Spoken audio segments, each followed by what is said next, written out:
vocês a respeito da bênção de Obed-edom, da bênção da arca, aquela arca que ficou esquecida durante 20 anos na casa de Abinadab, e depois Davi resolveu trazê-la de volta, e quando ele resolveu fazer isso na força do seu braço, você sabe que Uzá tentou ajudar a Deus e colocar a mão e sustentar a arca, e ali Deus o matou, e chamou aquele lugar Pérez-Uzá. Pérez-Uzá é a brecha em Uzá, ou melhor, traduzindo, Deus abriu uma brecha, Deus quebrou a força humana.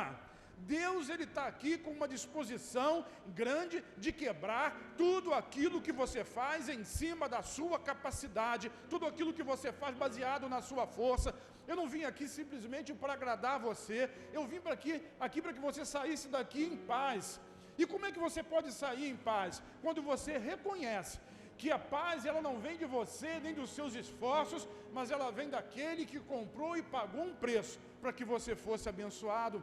Sabe, Obed-edom, ele era filisteu, eu falei para vocês, a Bíblia chama ele de geteu, de Gate, filisteu, gentio, ele não tinha nenhum mérito, ele não tinha nada a ver com o povo de Israel, era apenas um cidadão estrangeiro morando naquele lugar, mas quando Deus abriu uma brecha, quando Deus contrariou a força humana, o jeito humano, o jeitinho humano, Davi ficou triste com aquilo, e resolveu, ele precisava achar um lugar para deixar a arca de Deus. E qual foi esse lugar? Interessante, Davi, ele não escolheu a casa de nenhum judeu, de nenhum israelita, ele não escolheu a casa de nenhum crente, ele escolheu a casa de um gentio, ele escolheu a casa de um publicano, parece Jesus. Jesus, quando passou em Jericó e olhou para cima, e lá estava Zaqueu. Zaqueu era publicano, pecador, cobrador de impostos, ladrão, inimigo do povo. E Jesus disse assim: hoje me convém ir na sua casa. E assim Davi, que representa de uma certa forma o próprio Jesus, ele diz assim: olha, vai a arca ficar na casa daquele filisteu, Obed-edom, diga assim, servo do sangue. Servo do sangue. Vamos ao texto bíblico para a gente poder caminhar. 2 Samuel capítulo 6, versículos 11 e 12. O texto diz assim: a arca do Senhor permaneceu na casa dele, diga Obed, por 3 meses, e o Senhor o abençoou grandemente, bem como toda a sua família. Então informaram ao rei Davi: o Senhor tem abençoado grandemente a família de Obed-edom e tudo o que ele possui por causa da arca de Deus. Então Davi promoveu grande festa, foi até a casa de Obed-edom e ordenou que transportassem a arca de Deus para a cidade de Davi. A arca representa Jesus.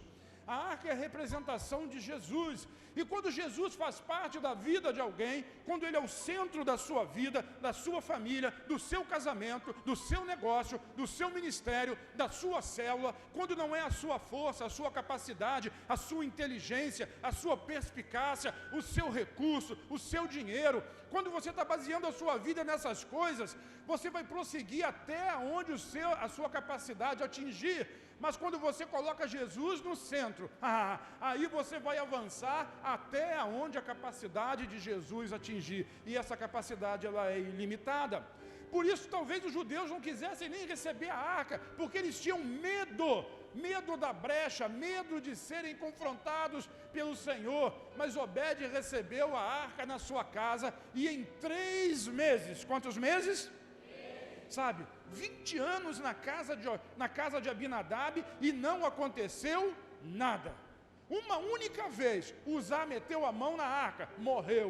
Em 3 meses, na casa de Obed, ele prosperou em todas as coisas. O texto é maravilhoso, ele diz que Deus abençoou a casa dele, Deus abençoou a família dele. Já disse para vocês que, segundo os historiadores judeus, Obed-edom era um homem muito pobre. Ele era uma pessoa que estava peregrinando, ele era um estrangeiro no meio da terra de Israel. Até hoje, quando você vai a Israel, você vai ver que os empregos piores, vamos dizer assim, eles são empregos dados a pessoas de fora, a palestinos, dirigem ônibus, trabalham em obra, tem muitos brasileiros lá, porque os judeus, eles recebem a melhor parte. Mas sabe, Obed-edom era assim, ele era pobre, mas quando a arca de Deus, diga a arca de Deus, foi parar na casa dele. 3 meses, diga comigo, 3 meses. Tudo mudou na vida dele. Tudo mudou na vida dele. Mas olha o que o texto diz, olha como é constatado. Então a arca do Senhor permaneceu na casa dele por 3 meses e o Senhor o abençoou. O que está escrito ali? O Senhor o abençoou, diga grandemente. Sabe ler? Diga grandemente. O Senhor abençoou pequenamente? Mediocremente? Não, grandemente. Deus não tem bênção pequena. Nós é que temos a capacidade pequena de receber a bênção de Deus. A bênção de Deus é grande, grandemente. Porque Obed-Edom era especial? Não. Ele era um gentio, estrangeiro, filisteu, talvez até considerado inimigo de Israel.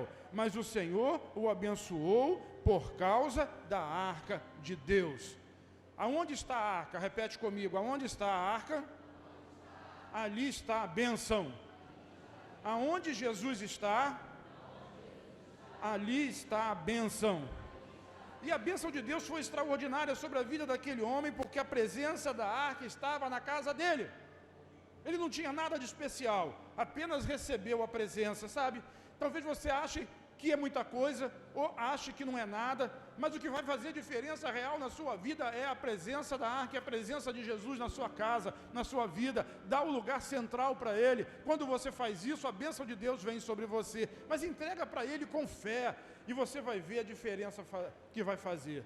Às vezes tem crente aqui que está anos e anos buscando, e nada acontece. 20 anos foi o caso de Abinadab, mas hoje, diga assim, hoje, Deus está liberando uma palavra sobre a sua vida que pode mudar a sua história. Em 3 meses, em apenas 3 meses, Deus tem o poder de mudar a história da sua vida. Diz, eu creio. E Davi olhou, sabe, a notícia correu tão rápido que chegou lá no palácio do rei. E foi de boca em boca, e foi uma bênção tão extravagante que não deu para esconder. E assim a bênção foi, e Davi ficou sabendo. E a vontade de Davi agora é que a bênção de Deus não ficasse apenas sobre uma família, mas ficasse sobre todas as famílias, sabe? Todas as famílias podem receber a arca, todas as famílias podem receber e devem receber a presença do Cordeiro e serem abençoados por isso. Então diga comigo assim, repita, a bênção sobre todos. A bênção sobre todos. Sabe, Tiago, apóstolo Tiago, ele era o pastor da igreja de Jerusalém, ele dirigiu um concílio que tratava da aceitação ou não dos gentios na igreja, a partir do derramamento do Espírito Santo que aconteceu na casa de Cornélio, aonde Pedro pregou, do trabalho missionário de Paulo e de Barnabé, e ali eles estavam reunidos para saber se os gentios precisavam cumprir a lei ou não. Depois de todos darem os seus pareceres, no final da reunião, Tiago diz assim, em Atos capítulo 15, versículos 16 e 17, depois disso, ele cita Amós, capítulo 9, versículo 11, depois disso, voltarei e reconstruirei a tenda de Davi que está caída, reedificarei as suas ruínas e tornarei a levantá-la, para que o restante das pessoas busquem ao Senhor, sim, todos os gentios sobre os quais é invocado o seu nome. Na dispensação da graça, o Espírito tem reconstruído o relacionamento direto entre Deus e o homem. Veja que essa atitude, ela não partiu do homem, ela partiu de Deus. Ela é perfeita vontade de Deus sobre cada um de nós, que Jesus seja o centro da sua vida, da sua casa, da sua família. Deixe de querer dirigir todas as coisas e confie nele. A vontade de Deus é procurar um lugar, diga lugar, lugar onde ele pudesse habitar, sem reservas, para poder conviver no meio do seu povo. Essa é a representação da tenda de Davi, sem tendas, sem véus, sem nada, a arca embaixo de uma barraca, e todas as pessoas podiam vê-la, chegar perto dela, adorá-la, e assim que Jesus quer, que todas as pessoas possam recebê-lo, possam adorá-lo e possam deixar que ele participe das suas vidas. Por isso cumpre-se a palavra de João capítulo 4, versículo 23, quando Jesus diz, mas a hora está chegando, diga, de fato, já chegou.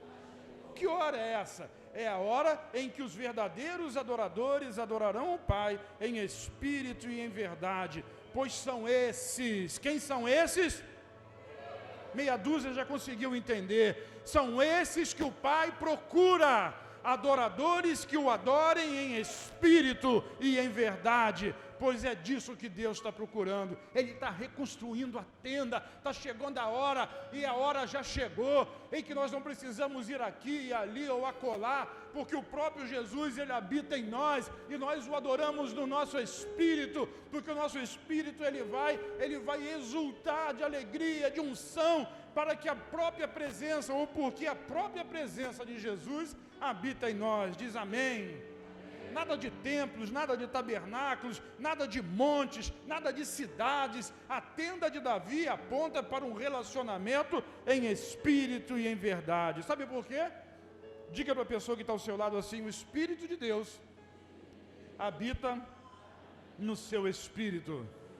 Então, quando nós começamos, por exemplo, a orar em línguas, é uma manifestação clara e específica do Espírito. Não é o Espírito Santo que está orando, mas é o seu Espírito que está orando a Deus com gemidos inexprimíveis, fora da sua mente, fora da sua alma. Então, em mistérios você adora a Deus. É esse tipo de adoração que o Senhor está procurando, aquela que flui do Espírito, não aquela que flui da mente, não aquela que flui da vontade, não aquela que flui da razão, mas aquela que vem do Espírito. E esse é o momento. Diga agora.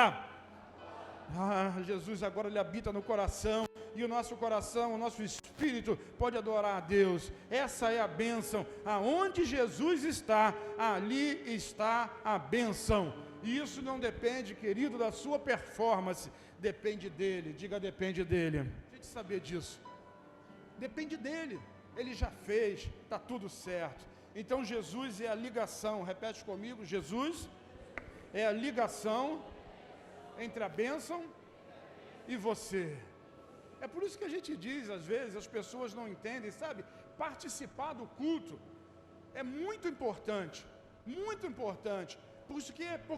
Porque assim, na participação, na sua atitude, você está demonstrando a sua vontade, o seu desejo de receber aquilo que Deus preparou para você. Então levanta as mãos, levanta a mão para receber. E quando você levanta a mão, está dizendo que não é a sua força, a sua mão está levantada, você não está trabalhando, você não está fazendo nada, quem está fazendo é Ele, você só está crendo. Então é disso que a gente fala. Mas a manifestação, a vida que nós demonstramos, Deus está olhando. Ele olha para você, Ele quer ver mãos erguidas, mãos santas erguidas na direção dEle. E essa é a origem de toda a bênção. Diga Jesus.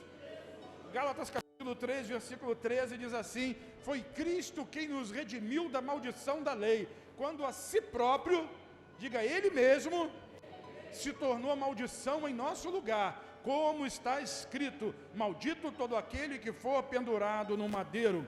Isso aconteceu para que a bênção de Abraão chegasse também aos gentios em Jesus Cristo, a fim de que recebêssemos a promessa do Espírito Santo pela fé. Diga: o Espírito Santo pela fé. Não está nas obras. Jesus, ele se fez maldição no seu lugar. A maldição da lei, que está lá em Deuteronômio, capítulo 29, capítulo 30, ela aponta necessariamente ou principalmente para três coisas. Diga: pobreza, doença e morte. Jesus já pagou o preço por isso. Esse é o preço da maldição. Ele já levou para que você não precise levar mais. Aquilo que foi pago não tem que ser pago novamente. Ele já pagou. Para quê? Para que a bênção de Abraão, quem quer ser abençoado? Para que a bênção de Abraão chegue também até cada um de nós, gentios, não judeus. Assim como a bênção de Abraão chegou na casa de Obed-edom. Ela não chegou na casa de nenhum judeu, mas ela chegou na casa de Obed-edom, que era gentio, que não merecia, que não seguia a lei e que não cumpria mandamento. Porque é um derramar da graça de Deus. Diga: esse é o tempo.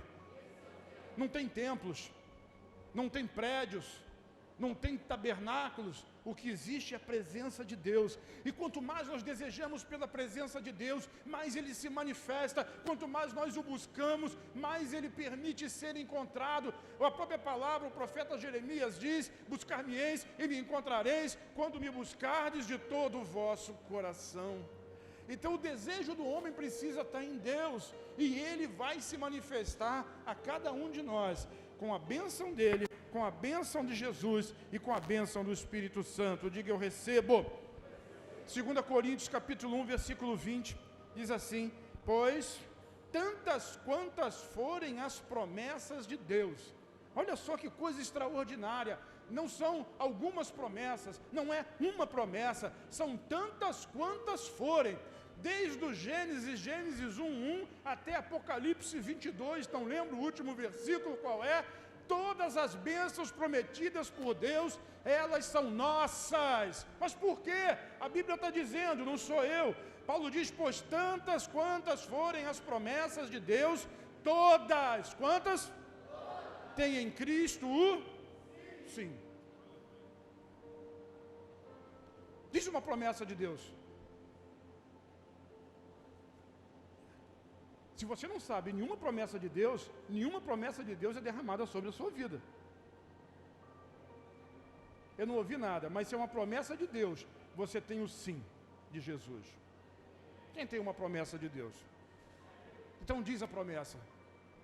Fala a promessa, fala a promessa, fala a promessa, fala, tem que falar, verbaliza, declara a promessa. É uma promessa de Deus, tem que estar na Bíblia. Se é uma promessa que está na Bíblia, declara ela. Todas as promessas de Deus, tantas quantas forem, em Jesus já tem o sim, sim. Jesus está dizendo sim. Parece até um encontro de casais. Diga sim. Jesus está dizendo sim para cada promessa que tem sobre a sua vida. Por que você não recebe? Sabe por que Jesus diz o sim? Porque Ele já pagou. Eu falei ontem na reunião para os pastores, o pastor Jefinho pagou para mim e para a pastora um cruzeiro com tudo pago. Tudo pago. Quando você chega para entrar num cruzeiro, lá não se usa dinheiro. Lá tem um cartãozinho, que é o cartão da operadora, da MSC ou da operadora que for do cruzeiro. E ali você deposita um dinheiro na hora que está entrando, não sei, não lembro, acho que $200 por pessoa, e eles te dão um cartão. E você pode fazer as despesas que você quiser durante o período do cruzeiro com aquele cartão. Se você não gastar, no final, você devolve o cartão e eles devolvem o dinheiro. Mas o cruzeiro não está tudo pago? Tá. Toda a comida, todo o hotel, todas as diversões, todas as brincadeiras, sauna, piscina e aquela coisa toda que tem lá, os shows que acontecem, tudo está pago. Mas às vezes você quer comprar uma camisa importada ou quer jogar no cassino. Não, crente não joga em cassino. Aí você precisa do dinheiro. Mas Jefinho, ele foi tão bom comigo que ele pagou tudo, até o dinheiro para botar no cartão. E eu gastei tudo. A Lívia está zangada ali porque deu para mim, não deu para ela, hein?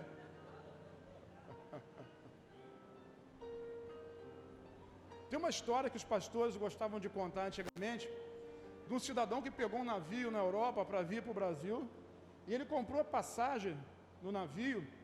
E toda passagem de navio, irmão, ela vem com as coisas incluídas, refeições, cabines, essa coisa toda. E ele não sabia disso, então ele pegou o dinheiro, juntou o dinheiro, pagou a passagem e estava dormindo escondido num canto do navio, comendo biscoito creme cracker.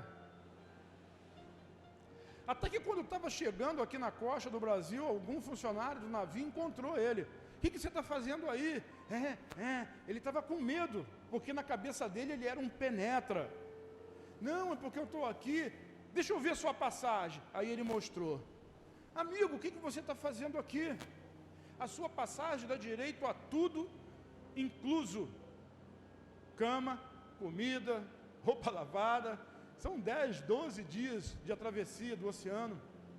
Dá direito a tudo. O que você está fazendo aqui? Sabe, tem muito crente, irmão, que vai chegar no céu e vai ficar assustado, porque tinha todos os direitos, mas nunca desfrutou de nenhum deles. Quando a gente vai para esse texto e diz assim, em Cristo, tantas quantas forem as bênçãos, promessas, em todas, quais? Tem o sim. Não é à toa. Assim como o Jefinho pagou para mim, Jesus já pagou para você. Você pode até não desfrutar, mas está pago. O que me impede de receber? Fé. Porque a moeda do céu é fé. Você tem que acreditar e continuar orando e continuar buscando, porque Deus vai abrir as janelas dos céus. Efésios capítulo 1 diz assim, todas as bênçãos celestiais são nossas em Cristo Jesus. Quantos creem nisso? Digam amém. Então continua o texto dizendo, por isso, por intermédio dele, quem é ele? Diga Jesus. Quem pagou? Então por intermédio dele nós também podemos dizer o amém. Diga amém. Amém. O que é amém? Amém é tomar posse. É o quê? Tomar posse. É meu. É tomar posse no mundo espiritual. Por isso eu estou dizendo que é tão importante participar no culto. Sabe, todas as bênçãos de Deus são tuas em Cristo Jesus. Se você não é capaz de dizer um amém, bota o texto lá. A profecia não se cumpre na sua vida. Você tem o sim de Jesus, mas você não consegue tomar posse, não consegue dizer o amém. E não diz por quê? Porque acha que não merece, porque quer merecer, porque quer fazer por onde, quer conquistar na sua força. Na sua força você não vai conseguir conquistar nada, mas na força de Jesus, tudo já foi conquistado por Ele, tudo já foi pago por Ele. Então se você não consegue dizer um amém, não consegue levantar as mãos, não consegue glorificar a Deus, sabe, você não recebe, porque você não está crendo de fato que aquela bênção, que a disposição de Deus, ela está na sua direção e Deus é favorável a você. Isso é graça, diga graça. Favor, diga favor imerecido. Porque se fosse por causa do seu mérito, não seria graça, seria lei. Lei é favor? Não. Lei é pagamento por aquilo que você fez. Se Deus fosse pagar você por aquilo que você fez, você estava ferrado, perdido. Mas Deus abençoa você por causa daquilo que Jesus fez. Então você está positivo, porque Deus ele já pagou, providenciou o preço para você mesmo pagar. Sabe, observe bem. O verbo aqui está no passado, ele já nos abençoou. Eu estou falando de Efésios, capítulo 1, versículo 3. Bendito seja o Deus e Pai de nosso Senhor Jesus Cristo, que nos abençoou com todas. Diga de novo, todas. Essa palavra é tão boa, né? Diga todas. Quantas dívidas você tem para pagar esse mês? O Senhor já te abençoou com todas. Diga, uau! Soa bem, né? Todas elas pagas. Todas elas pagas. Quantas conversas difíceis você precisa ter esse mês? Pois o Senhor já abençoou você com todas elas, sendo positivas para vocês. Todas elas, todas elas, todas elas. E olha, vou voltar a explicar. A palavra, o verbo abençoar já está no passado, já foi, ele já fez. Ele já te abençoou com todas as bênçãos espirituais. Agora diz assim, em Cristo. Essa é a chave, diga em Cristo. Quem pagou pelas bênçãos? Cristo. É nele. É nele. Sem ele, nada de bênção. Com ele, todas as bênçãos são tuas. Então, se já temos o sim de Jesus, nos cabe por intermédio dele dizer o amém. Ou seja, tomar posse legal daquilo que Jesus fez. No Antigo Testamento, tem uma figura que é muito legal, que é a figura de José. José do Egito. É a história daquele camarada que foi vendido pelos irmãos como escravo, acabou na casa de Potifar, depois foi à prisão e assumiu depois um lugar no trono do Egito. Ele é uma figura de Cristo, e eu vou mostrar para vocês. Vamos repetir juntos então uma frase? Diga assim: José, amado pelo pai, rejeitado pelos irmãos, salvou o mundo da morte pela fome e alimentou a todos com pão. Isso é Jesus, irmão. José é uma figura de Jesus. Quem é que foi amado pelo Pai? Quando Jesus saiu do batismo, Deus disse: esse é o meu filho amado. José era amado pelo pai, mas os irmãos de José o rejeitaram. Eu estou falando daqueles caras: Levi, Judá, Zebulon, Naftali, Ruben, Dan, Gade. Antigamente o pessoal dizia: eu sou gadita. Pois é, mas também rejeitou o irmão. Todos rejeitaram Jesus, e é por isso que a Bíblia diz lá em João capítulo 1, veio para o que era seu, e os seus não o receberam. É Jesus, amado pelo Pai, rejeitado pelos irmãos, salvou o mundo. Nos 7 anos de fome, o mundo ia morrer, mas José tinha recolhido no trono do Egito grãos suficientes que abençoaram e salvaram o mundo inteiro. Olha só que coisa interessante. Aonde Jesus está, ali está a bênção. Vamos repetir? Ali está a bênção. Aonde Jesus está, ali está a bênção. Até no Egito. Até aonde? Até no Egito. A arca de Obed-edom, na casa de um filisteu, abençoado em 3 meses. Na terra do Egito, no lugar que seria o cativeiro, abençoado por causa da presença de José, que representava Jesus. Então José é uma clara figura de Jesus, sabe? Então observe comigo o que aconteceu. Gênesis capítulo 39, versículos 3, 4 e 5, diz assim: Potifar viu que o Senhor estava com José e que tudo o que ele fazia, o Senhor prosperava em suas mãos. Às vezes a gente se engana. Essa semana eu estava orando para Deus, eu faço isso sempre que chego no trabalho, e peço: Senhor, abençoa o trabalho das minhas mãos. Eu trabalho no laboratório, vocês sabem, eu faço exames de sangue, e assim, não pode ser permitido erros, distrações e coisas desse tipo, que pode ter um resultado muito ruim para alguém. Então todos os dias eu oro: Senhor, abençoa o trabalho das minhas mãos. E um dia essa semana que passou, o Espírito Santo falou comigo e perguntou: por que o trabalho das suas mãos é abençoado? Sabe, às vezes a gente fica achando que o trabalho das suas mãos, que o lugar onde você pisa no chão aí, é abençoado. A Bíblia fala disso. E eu já mostrei para vocês que todas as promessas de Deus em Jesus têm o sim. Você tem o direito de tomar posse? Tem, é seu. Mas por quê? Porque você é grande coisa? Porque você cumpriu as regras? Porque você nunca errou? Porque você não peca? Porque você é melhor do que alguém? Porque Jesus está na sua vida. Ele falou comigo isso. E eu disse para ele: eu sou abençoado porque Cristo vive em mim. E ele disse assim: disseste bem. Aonde Jesus está, ali está a bênção. A bênção está comigo aonde eu vou. Mas não é por minha causa, é por causa dele. Ele habita em mim. Sabe, José é a representação de Cristo. José foi vendido para a casa de Potifar. Olha só o texto. Potifar viu que o Senhor estava com José e que tudo o que ele fazia, o Senhor prosperava em suas mãos. Se você trabalha em algum lugar, Jesus está com você e tudo que você fizer vai prosperar. A não ser que você esteja trabalhando ali na força do seu braço, lutando por uma promoção com tudo que você tem e nunca tenha colocado Jesus no centro da sua vida. Nunca teve um lugar na minha vida que eu não fui promovido. Lugar nenhum. Lugar nenhum. Eu já limpei banheiro de igreja, hoje eu sou apóstolo, porque o Senhor me promoveu. Mas foi por minha causa? Por causa de Jesus. Jefinho estava falando, pastor Jefferson, como eu queria que alguém investisse em mim. E eu fiquei pensando, quantas pessoas investiram em mim?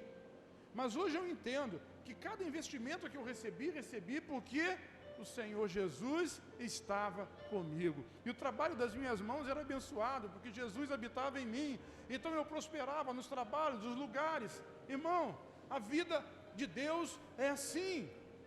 Eu não sei se vocês sabem, os mais antigos sabem, quando eu cheguei no Jardim Catarina, eu tinha uns 10, 11 anos de idade, eu entrei aqui por essa rua, saltei ali na rua 35, onde era a padaria, e peguei uma carroça para ir para a casa da minha tia, morar de favor, numa casa que não tinha nem banheiro.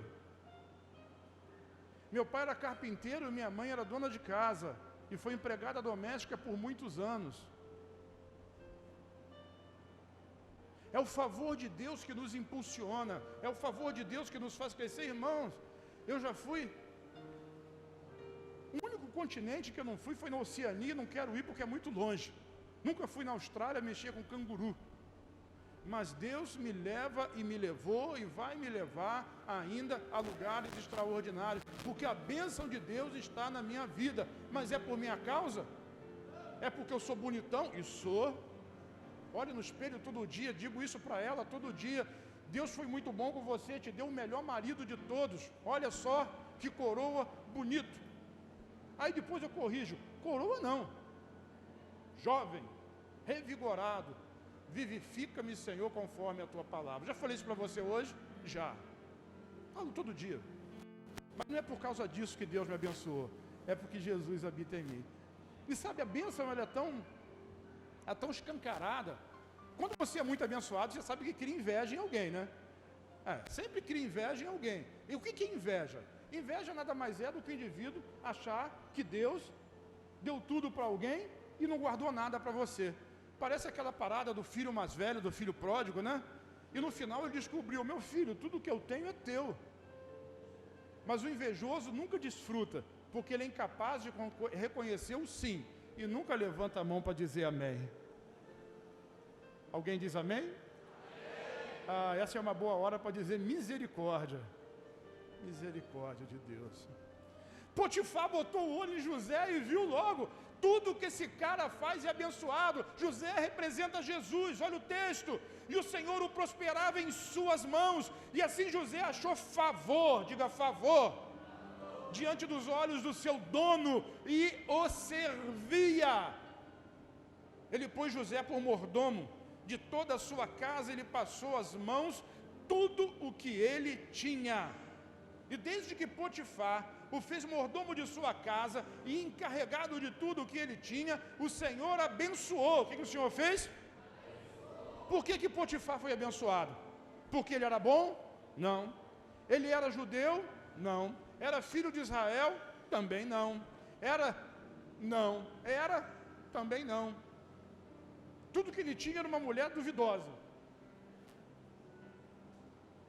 Mas o texto diz que ele foi abençoado em casa e também no campo. E desde que Potifar o fez mordomo de sua casa, encarregado de tudo o que tinha, o Senhor abençoou a casa do egípcio por causa de José. E a bênção do Senhor estava sobre tudo, diga tudo, o que ele tinha. Tanto em casa, como no campo. A bênção do Senhor está sobre Jesus. Se Jesus é o centro da sua vida, a bênção dele vai estar na sua casa, na sua família, nos seus negócios, no seu trabalho, em tudo em que você estiver envolvido. Não é por sua causa, é por causa dele. Qual é a sua parte? Diga, eu creio. E se nós não desfrutamos dessa bênção extraordinária, não é porque Jesus não está cumprindo a parte dele, é porque nós estamos crendo menos e tomando menos posse daquilo que o Senhor separou para nós. Isso não é sorte. Alguém vai dizer assim, deu sorte na vida. Deu sorte na vida. As portas abriram. O outro vai dizer, é porque ele trabalhou muito. Até trabalhou. É claro que José trabalhou muito, mas o que a Bíblia diz é que o Senhor o prosperava. Já viu alguém que trabalha muito e não produz nada? Já teve um empregado que trabalha muito, corre para lá, corre para cá, chega lá, chega cedo, vai tarde, mas no final não produziu nada. Não produz nada, não serve para nada. Não consegue, porque não tem a bênção. Quem é abençoado pode trabalhar onde for, mas o Senhor vai prosperar por amor a Cristo. Não é sorte. E você sabe que José ele foi enrolado, traído, a mulher de Potifar queria dormir com ele, e quando eu falo dormir não significa tirar um cochilo, e você entende bem o que eu estou dizendo. E depois enrolou e acusou José injustamente. Olha só que coisa interessante em José, né? Ele veio para o que era seu, os seus não o receberam. José foi parar na casa de um gentio. Jesus ele veio para o que era seu, para os judeus não o receberam. Ele também foi parar na casa de um gentio. Qual é a casa do gentio que Jesus vai parar? Na minha. Na minha. E o que o Senhor fez na minha casa? Abençoou a minha casa, a minha família, e até o meu campo, o meu trabalho, o meu negócio, tudo que eu tiver que fazer. Um dia o Senhor mandou eu sair da empresa da qual eu fazia parte. Tinha uma sociedade, tinha 2 franquias de um laboratório, e Deus disse sai, e eu fiquei pensando, eu vou sair, vou fazer o que da vida? E Ele disse assim, sai, dá o passo. E eu dei o passo. Quando eu decidi sair, Ele abriu uma porta para mim, uma porta num concurso público na Universidade Federal do Rio de Janeiro. Eu sou funcionário federal. Sabe, no momento da dificuldade, se você tem fé, se você dá o passo, sempre vai abrir uma porta. Quando eu disse para o meu patrão lá, para o meu sócio, estou indo embora, ele falou, não gosta de dinheiro? Eu disse para ele assim, eu preciso de dinheiro, eu uso dinheiro, mas o dinheiro não me usa. Estou indo. Fui. Sabe, Deus abençoa, Deus abre a porta. No vale de Acã, no vale de Acó, Ele vai abrir uma porta de esperança. Eu digo para os meus colegas lá no trabalho, está chegando o dia que eu vou deixar vocês e vou embora. E eles falam para mim, você é maluco, vai largar um emprego público? Eu falei, só depende de uma coisa, Deus dizer, vai, porque quem me sustenta é Ele. Sabe, Deus me abençoa porque eu sou a habitação, eu sou o tabernáculo caído, mas que Deus está reconstruindo. Você é o tabernáculo caído que Deus está reconstruindo. Não tenha medo do homem, não dependa do homem, não acredite no homem. Se você trabalha para o homem, trabalhe com afinco, mas saiba que a bênção vem de Deus. Ele abençoa você. Por causa de quem? Por causa de Jesus, por causa de Cristo. Habita em você. Jogaram José na prisão. Olha o texto 39 de Gênesis, 21 a 23. O Senhor, porém, estava com José. A casa de Potifar foi abençoada? Diga, foi. Agora José foi para a prisão. A prisão foi abençoada? Diga, foi. A bênção estava na prisão? Não. A bênção estava na casa de Potifar? Não. A bênção está em quem? José. José representa quem? Jesus. Esse é o meu filho amado. A ele ouvi. A gente dá ouvido a muita coisa. A gente dá ouvido a muita voz. Tem muita voz falando nas redes sociais, muita bobagem. Gente no meio da igreja, no meio dos irmãos. Eu acho isso, eu penso aquilo, eu acredito nisso, eu não concordo com aquilo. Irmão, ouça Jesus, ouça Jesus. Eu vou repetir, ouça Jesus. E para de ouvir outras vozes. E o Senhor, porém, estava com José, foi bondoso com ele e fez com que encontrasse favor. Encontrasse o quê? Aos olhos do carcereiro. E esse confiou às mãos de José todos os presos que estavam no cárcere. E José fazia tudo o que se devia fazer ali. José trabalhava? Claro que trabalhava. Diz o texto, ele fazia tudo o que tinha que fazer. E o que acontecia? Deus abençoava o trabalho das suas mãos. Como é que Deus vai abençoar o trabalho do cara que chega sempre atrasado, vai dormir no banheiro, recebe dinheiro, mas é incapaz de entregar o dízimo? E o que é o dízimo? Dízimo é você honrar a Deus, é você devolver para Ele aquilo que Ele já te deu. Mas eu não trabalho, irmão, eu sou jovem, eu sou adolescente. Quantos hambúrguer você come na semana? Quantas Coca-Cola você toma? Quantos açaís? Está na praia todo dia, você acha que eu não acompanho na rede social? Não, não acompanho, mas há quem acompanhe e me diga. Não tenho paciência. E está na praia, está no shopping, está ali no bar, está ali não sei aonde, e vai dizer para mim que não tem recurso, não é abençoado. Você não tem fé para acreditar que Deus pode multiplicar aquilo que você tem, se você repartir, se você abençoar, e se você for generoso. É disso que eu estou falando, a bênção de Deus. A bênção de Deus está em Jesus. Jesus habita em você. Então, se você disser sim, se você disser amém, Ele já disse sim. Então diga, porque Ele já disse sim. O que é dizer amém? É só dizer amém? Não. Dizer amém é sair daqui e ser o melhor trabalhador da sua empresa. Honrar o seu patrão como você honra Jesus. Honrar o seu pastor como você honra Jesus. Porque se você não honra o seu patrão, não honra a autoridade, não honra Jesus, você vai honrar alguém ou espera ser honrado, é o teste da fidelidade, é o teste da honra. Entenda isso. Deus trabalha assim. Aqueles que me honrarem, diz o Senhor, eu os honrarei. Mas eu não conheço Deus, como é que eu honro a Ele? Honrando ao irmão, abençoando o irmão, olhando para o irmão como filho de Deus, como nova criatura. E o favor de Deus vem. Sabe, José se transformou o dono do pedaço no meio do cárcere, da prisão, da cadeia. Todo mundo vivia na corrente, ele vivia solto. Ele tinha a bênção de Deus, a bênção de Deus está sobre você. E o mesmo Deus que às vezes permite que você saia da sua casa, que os seus irmãos não te tratem bem. E agora eu estou trazendo uma inspiração desse texto, não profética, mas o mesmo Deus que às vezes permite que situações contrárias aconteçam com você. Talvez você passe pelo submundo da marginalidade, mas ainda assim, nesse lugar, Deus abençoará a sua vida e o trará de volta e o colocará num lugar de honra. Sabe, o profeta Amós, quando ele fala lá a respeito do versículo 11 do capítulo 9, e fala depois do 12, do 13, quando ele diz que o semeador e o ceifador, eles vão se encontrar no tempo da aceleração. Sabe, é o mesmo profeta que Deus disse para ele um dia assim, eu estou tirando você de trás da malhada.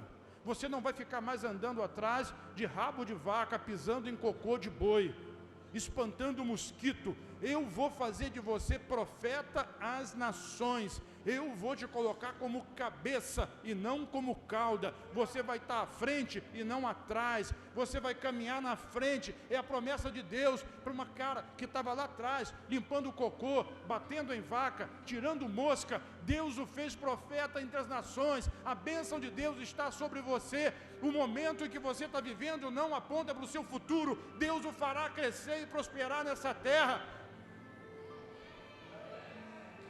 Às vezes eu penso que ninguém entendeu nada, ou não acredita em nada, e todo dia, toda noite eu oro, Senhor, uma igreja que não tem doentes e nem pobres, mas tem que entender, irmão, entenda a palavra, creia em Deus, e você vai ver que em 3 meses, Deus vai abençoar a sua vida, como abençoou a vida de Obed-Edom. Se você crê, diga eu creio, dá um aplauso a Jesus.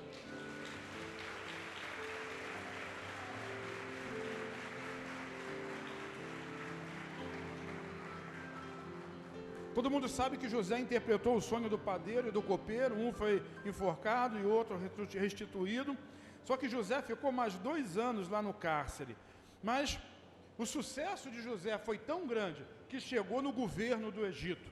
Gênesis 41, 39 a 41 diz assim, depois Faraó disse a José, visto que Deus revelou tudo isso a você, não há ninguém tão ajuizado e sábio como você. Você será o administrador da minha casa, e todo o meu povo obedecerá a sua palavra. Somente no trono eu serei maior do que você. E Faraó disse mais a José, eis que eu constituo autoridade sobre toda a terra do Egito. Sabe, é Jesus. José representa Jesus. Quem habita em você, diga Jesus. Deus quer tirar você do lugar onde você está e colocar você no lugar aonde Ele planejou para você. E o que você precisa? Ter fé. Recebe a arca, coloca Jesus como centro. Jesus sempre vai estar no centro, Ele precisa estar no centro da sua vida. E quando você o colocar no lugar de direito, você vai ver que a sua vida, a sua família, ela vai crescer, vai prosperar, os seus negócios, os seus sonhos, a sua faculdade. Deus vai abrir portas para você, aonde você não imagina. Quando José interpretou o sonho do copeiro, o padeiro morreu 3 dias depois, e o copeiro, 3 dias depois, foi reconstituído à sua posição. Ele fez um pedido ao copeiro e disse assim: quando você estiver na frente de Faraó, lembra de mim. E o copeiro esqueceu dele. Não é na força do copeiro, não é na força do pedido a alguém. Às vezes a gente fica achando, se alguém me abençoar, a pessoa certa que vai te abençoar, ela vai vir a você no tempo certo, mas enviada por Deus.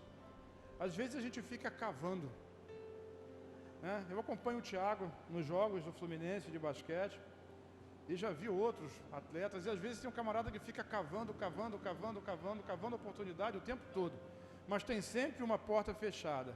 Mas quando chega o momento de Deus, e a pessoa é impulsionada, não há nada que segure essa pessoa. Não há nada que trave essa pessoa, não há nada que coloque essa pessoa no lugar onde Deus quer colocá-la. Deus quer fazer isso com você. Mas é em Jesus, é por causa dele, não é por sua causa, tudo é por causa dele, sabe? Tudo é por causa dele, ele é o grande mediador. Então, para terminar, 1 Timóteo capítulo 2, versículo 5. 1 Timóteo 2,5 diz assim: porque há um só, diga um só, Deus, e um só, diga mediador. Mediador, quem é o mediador? Mediador é aquele que faz a ligação. Mediador é aquele que segura na mão de Deus e segura na sua mão. Para quem gosta de futebol, o mediador é aquele camarada que joga no meio campo. No meio campo do time de Deus não tem ligação direta. A defesa não dá chutão para o ataque. A bola precisa passar pelos pés do camisa 10. Sabe quem é o camisa 10 do time de Deus? Jesus. Ele é o mediador. E ele faz a ligação entre você e o Pai. Ele liga você e Deus. Ele liga você e a sua esposa. Às vezes você acha que a bênção de Deus está sobre você porque você é muito bom marido, ou porque você é muito boa esposa. Sabe, se você é um casal, se vocês são um casal crente, o que faz a ligação entre vocês é Jesus. Ele é o terceiro cordão, é o cordão de 3 dobras, é Ele que une, é Ele que junta, é Ele que abençoa a família, é por isso que Ele diz: não se prenda a um jugo desigual. Não case com quem não é não crente, não faça sociedades com não crente, não sente na roda dos escarnecedores, porque esses não têm comunhão com Jesus, Jesus não habita neles, eles não são abençoados, porque Jesus não está ali. Então as nossas alianças são todas elas feitas em Cristo. Por quê? Porque Ele é o nosso mediador. Então há um só Deus e um só mediador entre Deus e o ser humano, Cristo Jesus, homem. É importante dizer isso, porque Jesus é Deus. Não, Ele sempre foi Deus, mas quando o Verbo se fez carne, Ele passou a ser homem. Homem. E hoje quem está sentado à destra de Deus e faz a mediação entre você e Deus é Jesus Cristo. Deus, Jesus Cristo, homem. Homem. Homem como você, que sentiu dor, que sofreu, que viveu, que foi testado, que foi tentado, que foi provado, mas que venceu. Você não precisa ser como ele, você não vai vencer, mas porque ele venceu, a vitória é facultada a você. Por isso nele, em todas quantas forem as promessas de Deus, existe o sim. E por causa dele, do que ele fez, nós podemos declarar amém. Quantos creem nisso? A bênção de Deus está sobre a sua vida.